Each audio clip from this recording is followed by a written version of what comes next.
let's now Gongchik.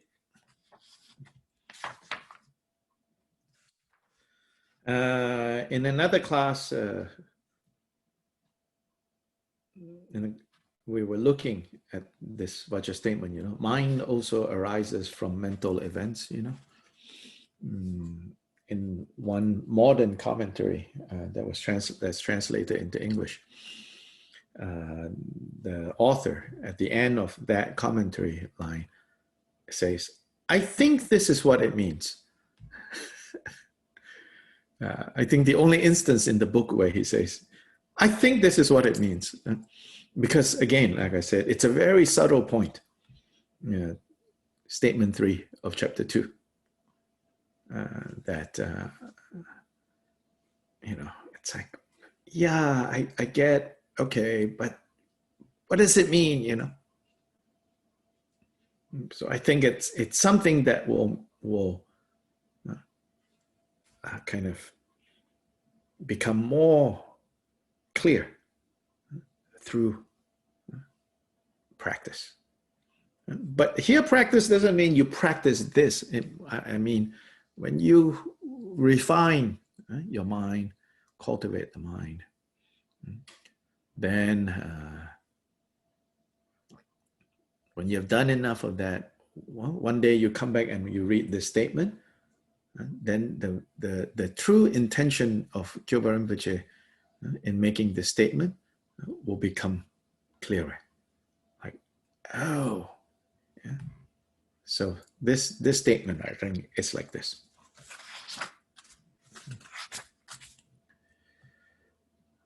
So now statement 5, chapter 2.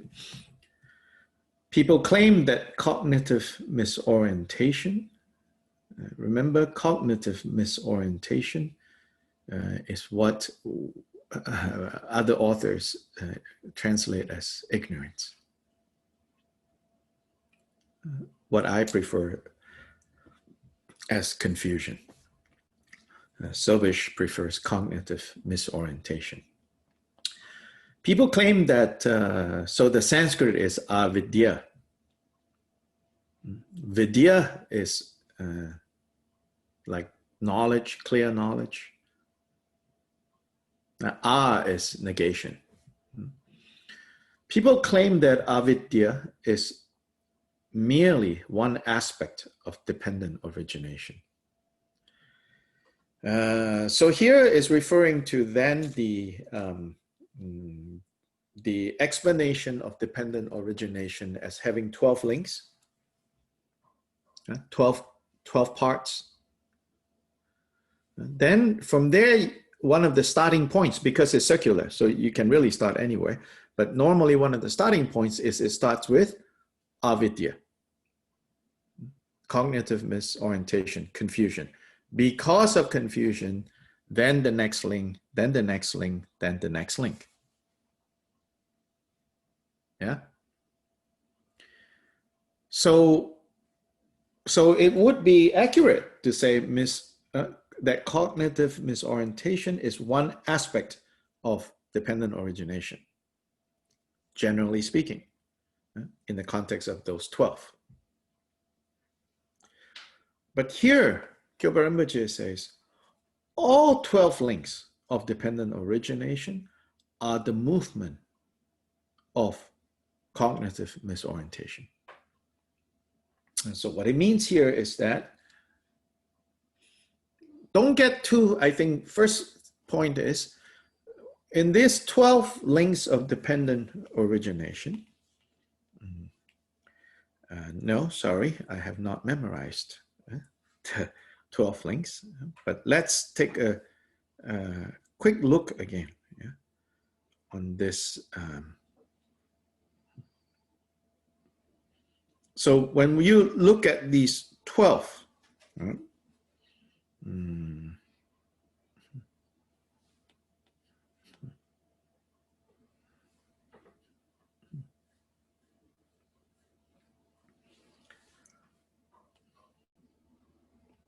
it starts with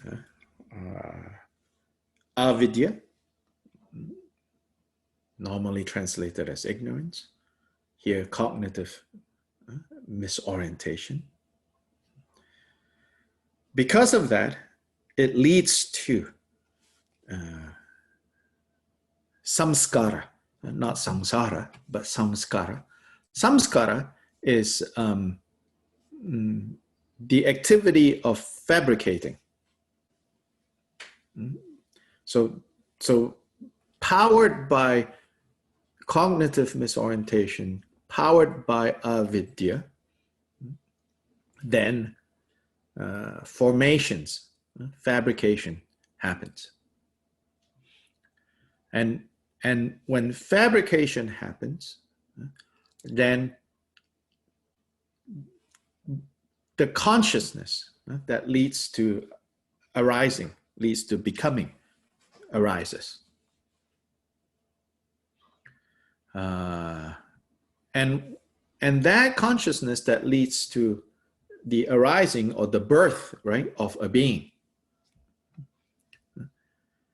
then you can say evolves, right? Or this is the evolution of confusion, by the way, the genesis of confusion.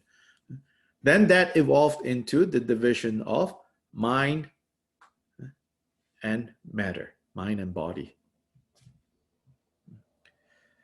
Then this mind and body, as it becomes more defined, becomes the six senses,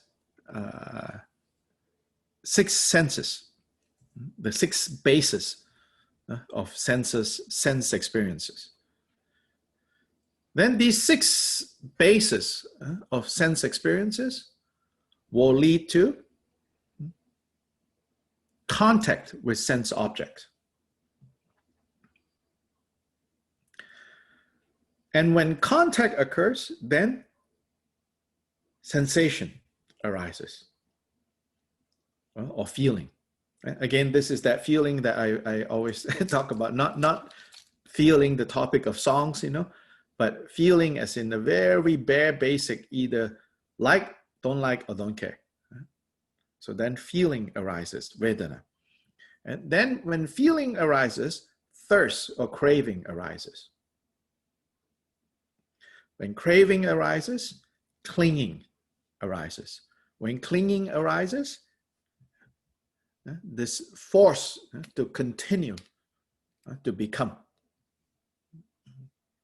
arises. And that force leads to what we would call birth or rebirth. And once there is birth, there is aging and death. And then death doesn't end.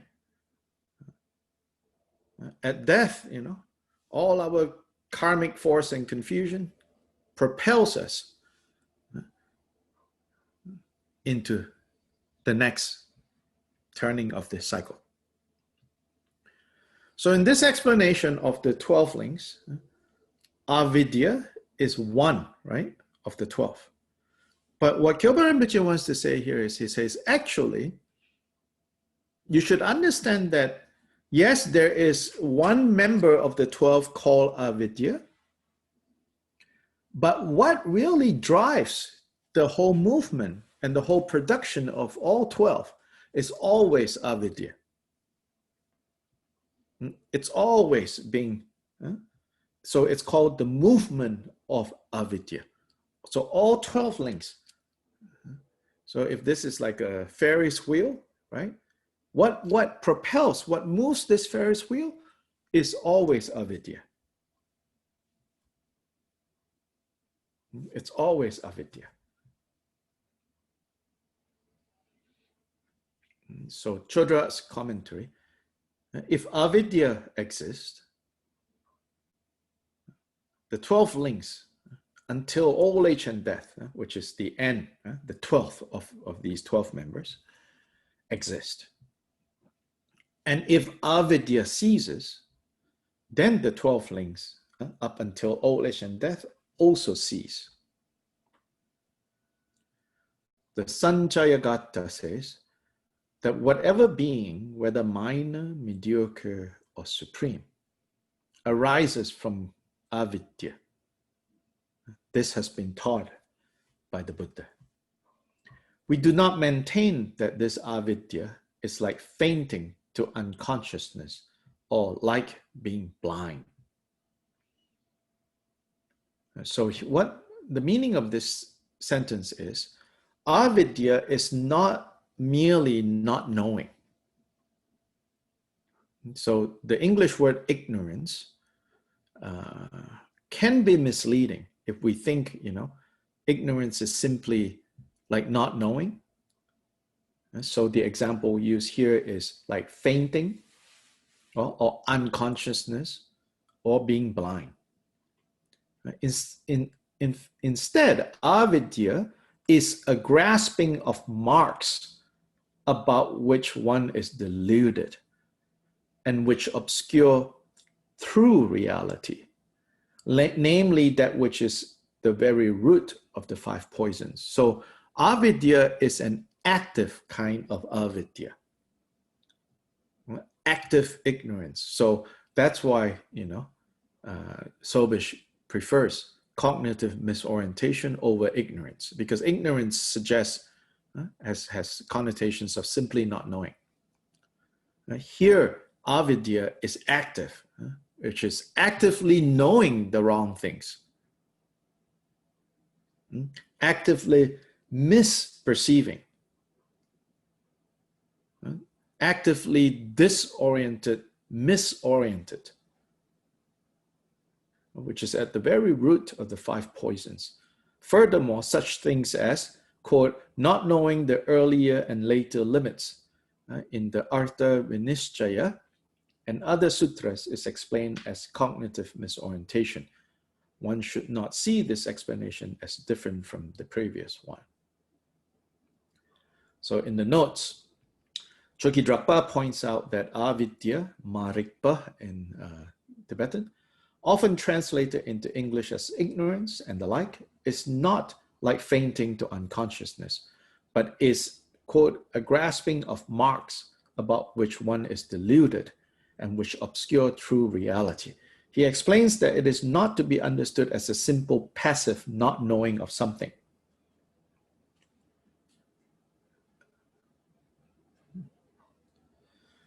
Then Sobish goes on, quoting from the Pali tradition, said that in the dependent origination sutta and other places, avidya is defined as not knowing suffering, its origin, its cessation, and not knowing the way that leads to its cessation. So avidya with regards to what we call the Four Noble Truths. When we look at explanation of its opposite, however, we sense that this not knowing is more than a simple lack of knowledge. For instance, in the Samyutta Nikaya, in one of the texts in there, explains, bhikkhu, when a bhikkhu knows, bhikkhu is like a monk, so the Buddha is addressing a monk, oh monk, when a monk knows and sees the eye as impermanent, avidya is abandoned by him, and true knowledge arises. When he knows and sees form as impermanent, then avidya is abandoned. Then elsewhere, Sariputta said, that is, he does not understand as it really is. Passages like this imply that avidya wrongly perceives. It's a false perception of reality. So it's active, it's not passive. Thus, avidya considers what is not the self to be the self, what is not truly real to be truly real, and so forth. When wisdom eliminates avidya, it uproots the self, or the conceit of self, I would say. It eliminates all ignorance. It uproots all conceit of I am. However, avidya cannot simply be replaced by knowledge. So this is interesting. Let's see. With knowledge filling the gap existing through avidya. Instead, one must remove avidya by calm abiding, combined with superior insight. Yeah, so what it's saying here, avidya cannot simply be replaced by knowledge. Yeah? You cannot say, oh yeah, I know, that's cognitive misorientation. Yeah, it says no, it doesn't work like that. Avidya can only be eradicated through the practice of calm abiding and special insight, shamatha vipassana. Now, don't get too technical about this and think, oh, in that case, let me go now practice shamatha vipassana, and think that deity yoga is not shamatha vipassana, or think that mahamudra is not shamatha vipassana, or actually all these methods are methods of shamatha and vipassana. Whether these terms are used directly or not, shamatha vipassana are there. Calm abiding, settling, and seeing. To settle and to see. These are two general aspects of cultivating the mind. So Sobish quotes the Anguttara Nikaya. When tranquility is developed, what purpose does it serve? The mind is developed. And when the mind is developed, what purpose does it serve? Passion is abandoned. When insight is developed, cultivated, what purpose does it serve? Discernment is developed. And when discernment is developed, what purpose does it serve? Ignorance is abandoned. Defiled by passion, the mind is not released. Obscured by ignorance, discernment does not develop. Thus, from the fading of passion, there is awareness release, meaning the kind of awareness that frees you, that releases you. From the fading of ignorance, there is the discernment release. This is also what Chokyi Drakpa explains to be the sense of the Artha Vinischaya's explanation of ignorance as cognitive misorientation. The crucial point is where the sutra says that one must understand avidya as not knowing how something really is. In other words, it is not mere not knowing something, but an active misperception, misconception.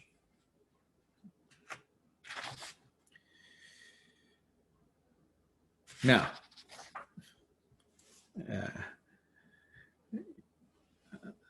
you probably notice, neither Sobish nor Choda really says much about how all 12 links are propelled by the power of avidya. Instead, both of them, and then Sobish using a lot of Pali sources, explain how avidya is something active. Yeah, it's actively misperceiving, actively knowing the wrong things.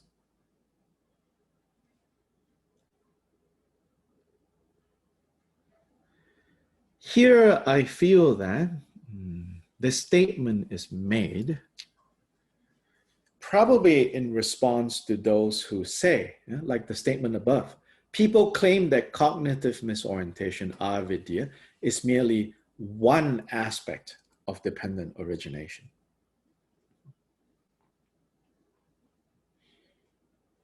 So who are these people, I don't know exactly who they might be, as in, are they associated with this group or that group during Kyoba Rinpoche's time? And in that sense, it's maybe not so important, except for if we sort of know who they are, we can go study what they say and see why they say what they say, But to me, it seems like Kyoba Rinpoche's statement is to remind us that even though, right, there is certainly the list of the 12 links where avidya is one of the members. We should not think that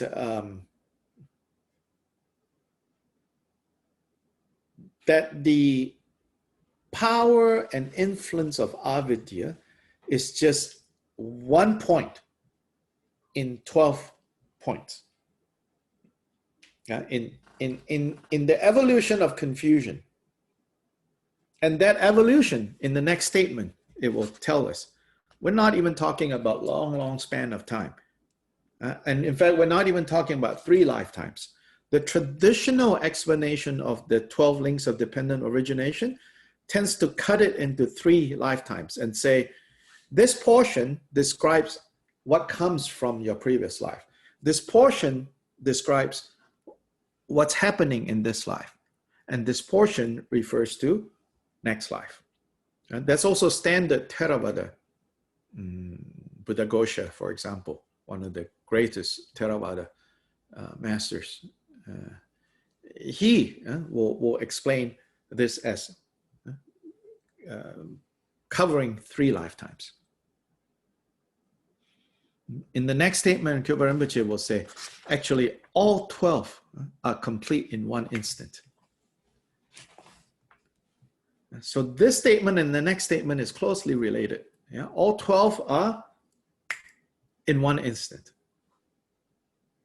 Right? Again, we don't need to get so specific and say, oh, you mean like one of the 64 instant? Yeah? That point is more that, no, you don't need, or not you don't need it. The 3 lifetimes is not that it's wrong, but that's a very gross level of understanding dependent origination.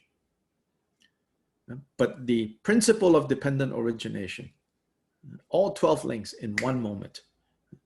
So to look at the next statement and then to ask how that next statement can illuminate this first statement, it is that, right, in that 1 moment of all 12 links occurring, they are all occurring under the power of avidya.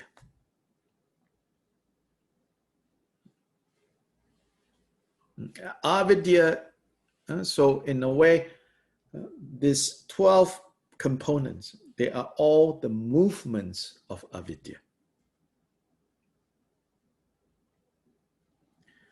If we cut avidya, all of these collapses.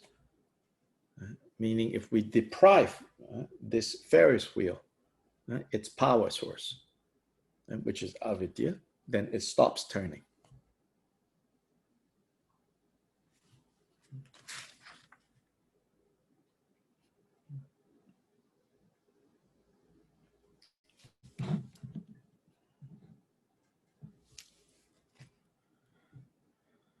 So if you look at the next statement, the 12 links of dependent origination are also complete in an instant.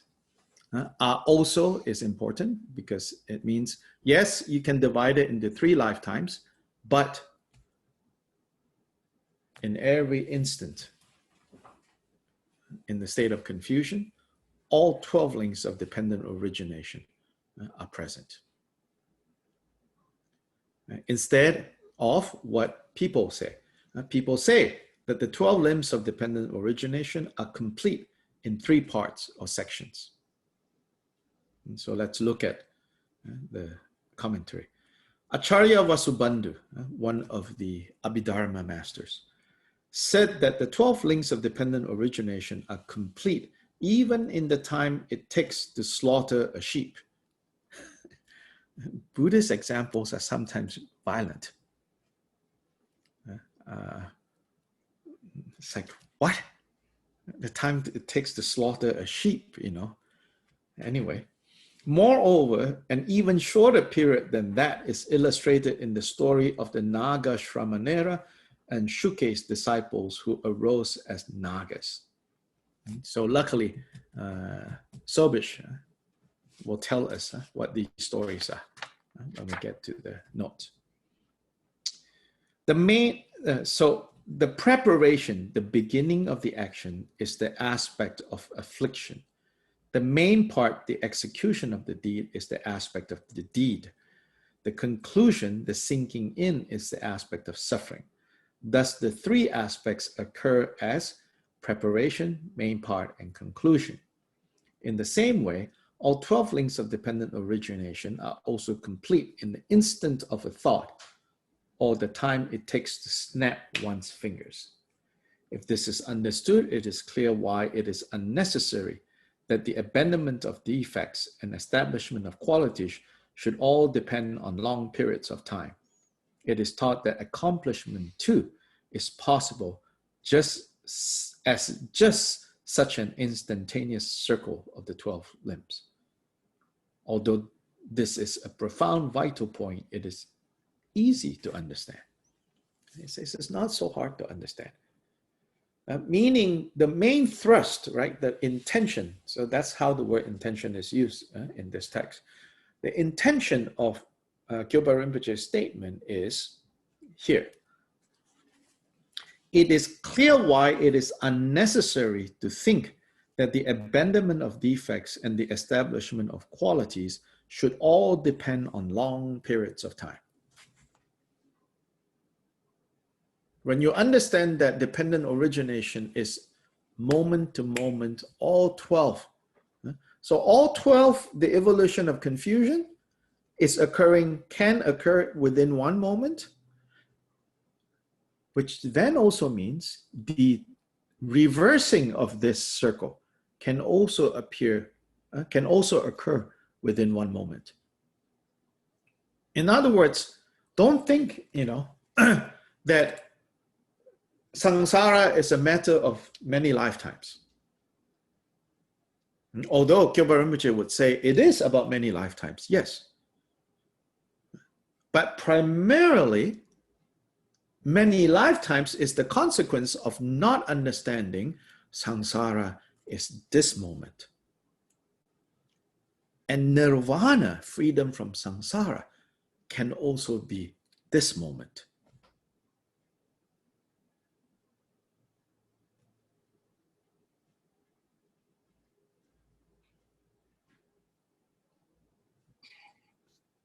May I ask, every moment has a realization of sorts. What do you mean by has a realization? You perceive, you make judgments, you go through this whole process and you realize something, or you come to some conclusion. About anything.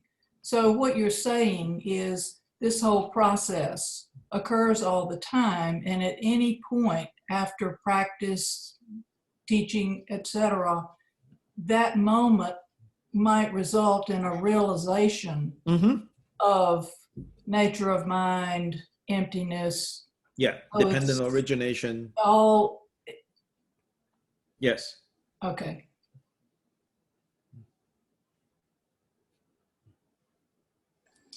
Dr. Lai, back to avidya for a moment. Would it be accurate to say that any concept that we may cling to, whether it's eternalism, nihilism, nature of the universe, whatever concepts we find ourselves attached to, are those like examples of avidya? Because those concepts are not true. They're approximations. They're ways that we have of relating to the external world or thinking about it, but they're not true. So in that sense, are those things avidya? Oh yeah, they're the content of avidya. So when we abandon those concepts, we're abandoning avidya. Yes. And the point there is that we do not abandon the concepts by having a concept. Right, exactly. That now, we only abandon when we train, cultivate shamatha vipassana. Right. Now, because our words, concepts, and symbols are just approximations, things that we come up with to try to understand and cope with the world and interpret it, is the relation to the 12 wheels, the fact that 12 we links. have 12 links. We have to describe them, but in doing so, we No, are we don't using, have to describe them. okay, But the Buddha described them for us to discern how this process unfolds. okay, Yeah. thank you. Yeah. And I believe, and maybe this is not a traditional, no traditional text would say it explicitly. I believe that, the Buddha could have explained this process, cutting it up into 14 pieces or 16 pieces or, 9. But somehow the 12 has become standardized. As the Wikipedia article points out, based on what scholars have analyzed, there are some inconsistencies in the 12. Because again, right, the Buddha is not making up categories. And the Buddha is not like God saying, there shall be 12 steps. 11 is not sufficient, 13 is too much. Monty Python, by the way. So Buddha is not God, What Buddha is doing is trying to help us to see more clearly, right? How does samsara come about? So at some point he used an explanation that has these 12, right, links. And then that became effective in helping his disciples see more clearly. Confusion arises and operates in this way. Then, more importantly, confusion can be reversed, subverted by going backwards. Then this 12 stabilized as a standard way. Again and again, what I think Kyoba Rinpoche's statements often is doing is, and I would say, taking us back to like the intention, rather than the sophistication that has grown in the meantime between Buddha and Kyoba Rinpoche's time, right? The Nalanda tradition and all of that, which is a great flourishing of the human mind for sure. His Holiness the Dalai Lama is so, always praising those, which is good, clear thinking. But then at the end of the day, that can lead us into being dogmatic about, and then we have to defend the 12 over the 14, over the 7, over the 9. But not, then we miss the intention of the Buddha. Yeah, Gongchik, Jikpa, Gongpa, it's the intention.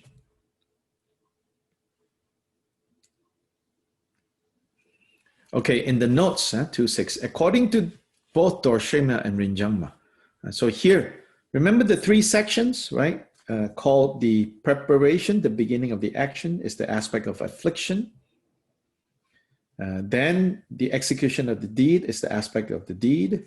And the conclusion, the sinking in, is the aspect of suffering. So these 3, if we assign the 12 links into these 3, this is how we assign them here. The section of mental afflictions have the following members: avidya, cognitive misorientation; craving; and upadana, grasping. These 3 belong to the section of mental affliction. The section of karma is member number 2, samskara, and becoming.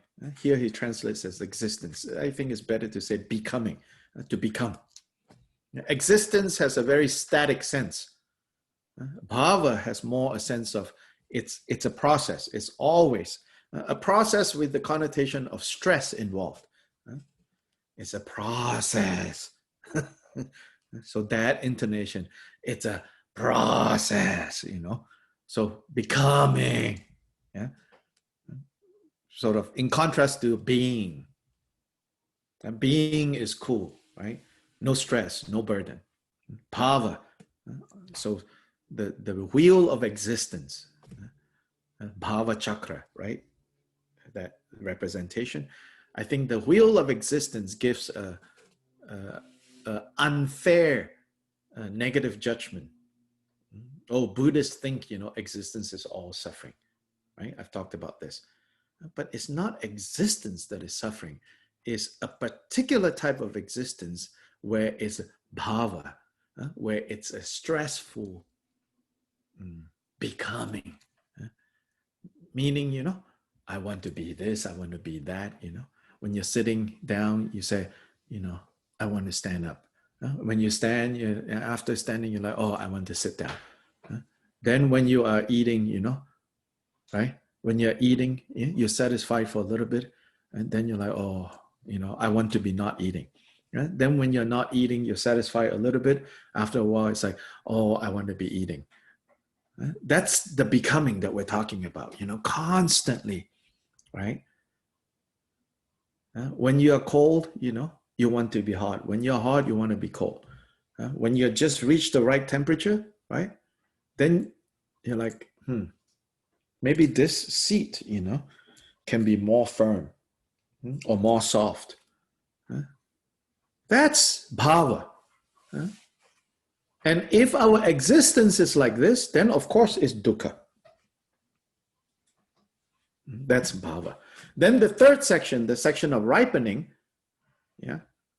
is consciousness, name and form, six senses, touch or contact, feelings or sensation, birth, old age, and death.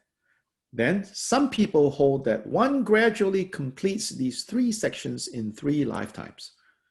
According to the Dorshema, one way of assigning these sections is that to say that the section of mental afflictions, kleshas, belong to the past life.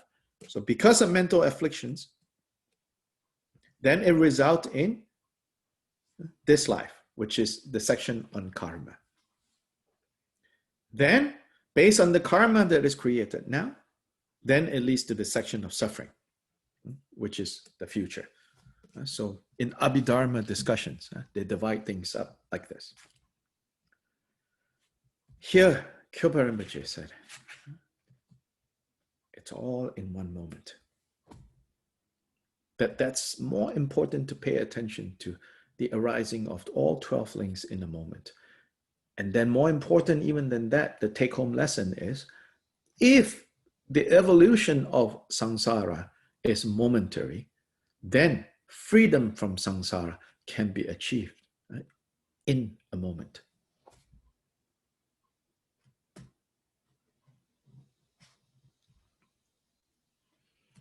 Now the story, the examples of the Naga Shramanera, meaning the Naga novice monk. In brief, the Shramanera is a novice monk. In brief, the Shramanera's teacher was an arhat who in his previous life had been born in a Naga family. His Naga parents bitterly grieved when he died young. In his next life, he became an arhat because just before a Garuda had killed him in his past life, he had seen some monks and had positive thoughts about them. So anyway, the arhat visited his former Naga parents often in the realm of Nagas. Once, one of his disciples held on to the teacher's robes when the teacher went to the Naga realm, and so went along to the Naga land. So then the Nagas prepared 2 seats and 2 meals. The arhat, due to his history, was able to digest the Naga nectar. So Nagas eat something different from humans. But the novice received only ordinary food from the Nagas, who feared that he would be unable to digest Naga food. When the novice took a drop of the delicious Naga nectar that his teacher was given, he became angry that they had withheld this delicious food from him and made a wish to be born as a Naga to destroy their realm. So this disciple really, talk about attachment to food, like it became so angry that he didn't get the yummy Naga nectar that he I'm going to be reborn as the Naga and destroy all these Nagas. Since he had causes from previous lifetimes that were now actualized, he immediately turned into a Naga. So meaning, he had the karma, in fact, so that when he had that thought, I want to be a Naga so that I can destroy them for not giving me this tasty food. In that moment, he became a Naga. So here is showing, right, the instantaneous nature of the 12 links that produces samsara. In this case, samsara as a Naga. In the other story, for some unknown reason, Shuke, a figure, Shuke's disciple performed Naga practice and thereby turned into a Naga, since he too had causes for this from previous lifetimes. So this is a side note, is a warning of if you do Naga, if you visualize yourself as Naga, I want to be a Naga, maybe you think, to solve some problem. It is quite possible that you can bring forth the karma of being born as a Naga, which is somewhere in the system, right? And actualize it now. Again, to show how instantaneous it can happen. The Dorshema provides the further example of a person who is totally overcome by strong hatred and beats someone with his fist. This example seems to say that the section of affliction and the section of karma occurs instantaneously. So one must assume the section of ripening or of suffering cannot be far away. This understanding of dependent origination is quite profound because it is not only valid for the instantaneous arising of suffering, but also applies to the arising of virtuous results through the abandonment of defects and establishment of qualities. We will examine this point further in the context of 2.8. Quickly, 2.8. The result of what one presently accomplishes will be enjoyed in the present. This is an important statement related to 2.6. This is to counteract people who say that happiness and suffering depend solely on deeds of previous lifetimes.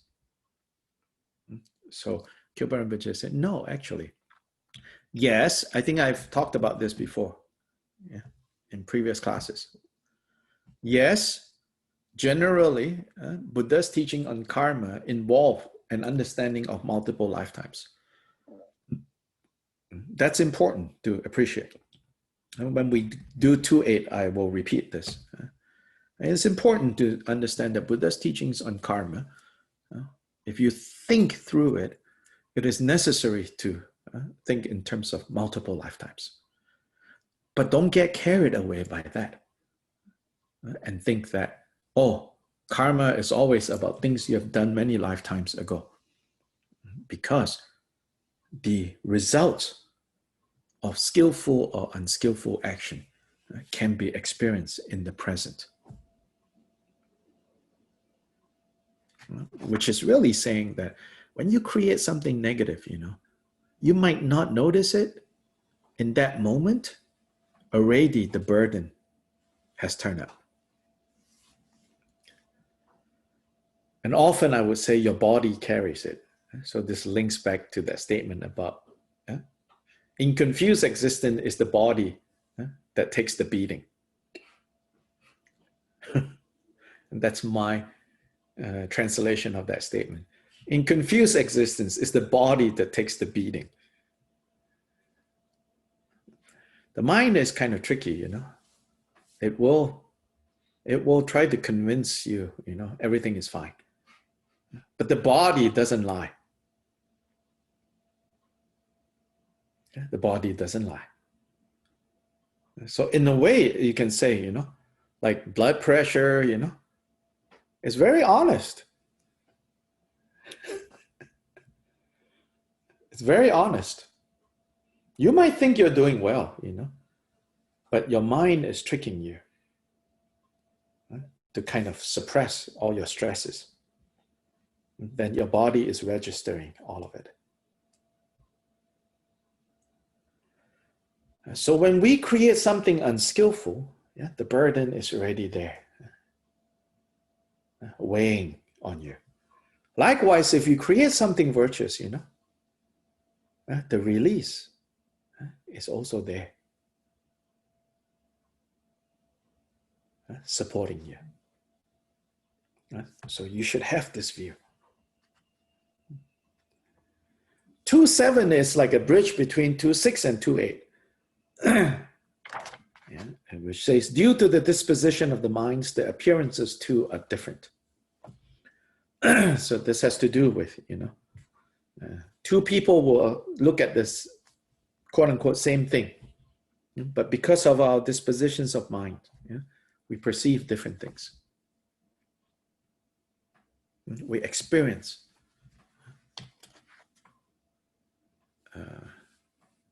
experience cheese differently.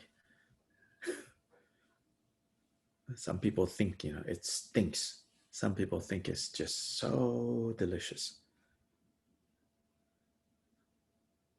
Basically, it's, you know, a moldy animal byproduct.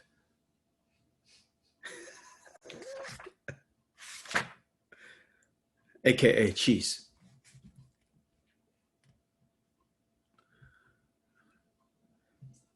Liquid from the mammary glands of four-legged animals interacting with bacteria and mold produces yumminess or yuckiness. My example to explain statement 7 of chapter 2. Questions, comments? Well, we won't actually go to statement 7 today. You've talked in the past about how important it is to be aware of what we're doing, how we place a prayer wheel, how we place a book. Yes. And I think for me, this helps to realize just why that is so. Yeah. Because if we can see this process is happening with everything, then very difficult. But if we can see it at any time, if we can, yes, it just helps to be reinforced right, about what we're right, trying to do here. Yes. Yeah. And so not that, you know, not that this point is to make you like constantly nervous, you know, how you put things down, all of that. But, you know, all the talk about like training the mind, shamatha, vipassana, you know, we have a tendency to think that, oh, this is about how you sit, you know, what techniques you use and all of that. But in fact, it's about as much as you can include in your life. So then, especially then, at the very least, right, how you handle your Dharma objects, your Dharma books, prayer wheel, your Dharma, you know, environment.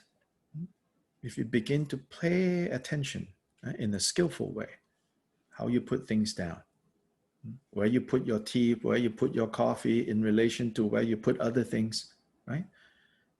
It's not that in and of themselves, the Buddhist God is keeping track of whether you get brownie points for doing this or that or not. But they all become ways of driving home that point, that every moment is a moment of either bondage or liberation. It also connotes a respect for what went into the coffee. Oh, for sure. The dependent origination of the coffee and for everything.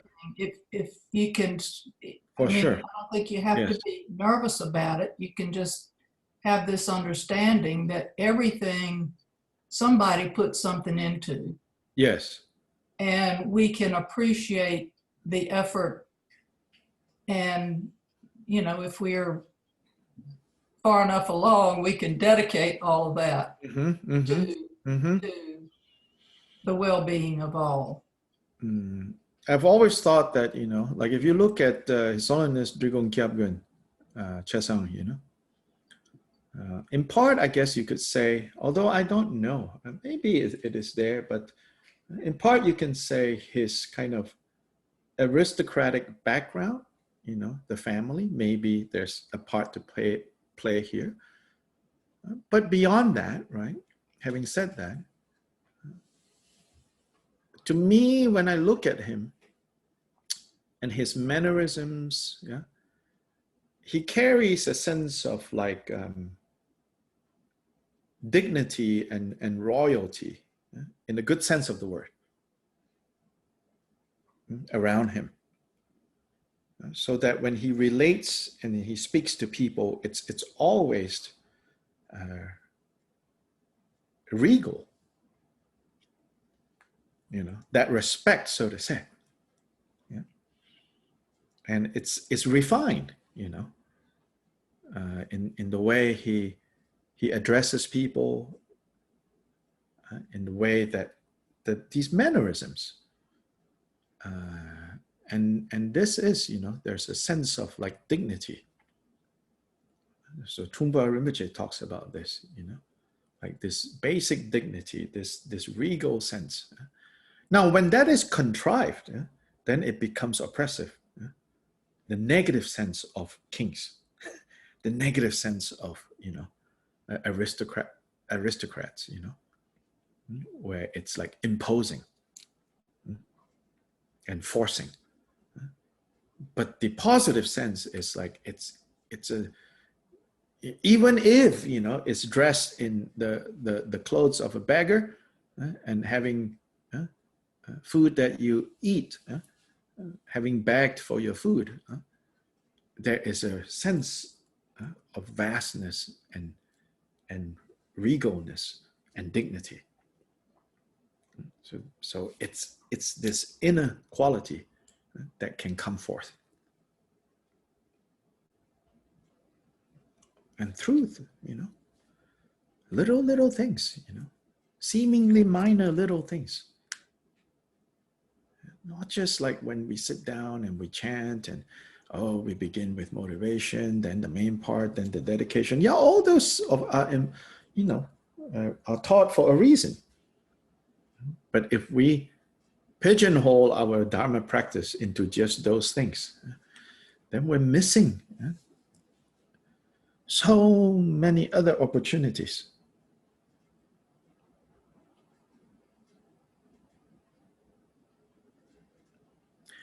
So today we will stop here. Then I'll see everyone Friday. Tomorrow there is the Medicine Buddha teaching for those of you who want to learn more about that. It's in the same Zoom room that we have created. And then Friday morning we'll meet, and then Friday evening is the start of the in Samsara is the body that wanders, that retreat. I just sent to the organizers the information for Zoom and then the text for that retreat. So sometime today, probably they'll send something out. Changchu Sem Chu Rinpoche Ma Ge Ba Nam Ge Gyu Che Ge Ba Nyam Pa Me Pa Ya Gong Ne Gong Du Bel War Shu. Thank you. Thank you, Dr. Lai. Yes.